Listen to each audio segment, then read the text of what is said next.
Emmanuel Macron avait promis un bilan d'étape. 2 semaines après le début du confinement, le Premier ministre livre donc un état des lieux sanitaires de cette deuxième vague.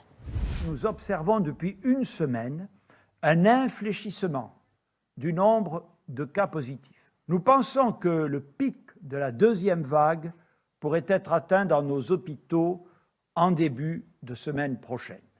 Mais si le confinement semble produire ses premiers effets, le système hospitalier subit toujours une très forte pression. Impensable donc pour le gouvernement d'alléger le dispositif. Avec le président de la République, nous avons donc décidé ce matin de maintenir inchangées, au moins pour les 15 prochains jours, les règles du confinement.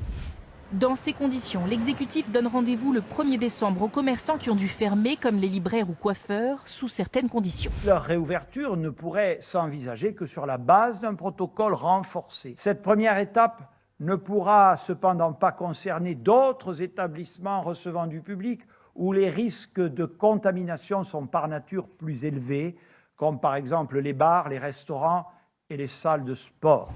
Dans les collèges et lycées, ni assouplissement ni durcissement des mesures en vigueur, les lycées restent ouverts avec au moins 50% de présence physique. À quoi ressembleront les célébrations de Noël? L'objectif reste un Noël déconfiné. On pourra bien sûr se retrouver avec les siens, mais il ne serait pas raisonnable d'espérer pouvoir organiser de grandes fêtes à plusieurs dizaines de personnes, notamment pour le réveillon du 31 décembre. En attendant, Jean Castex a bien pris soin de préciser qu'après le 1er décembre, une attestation restera obligatoire pour chaque déplacement.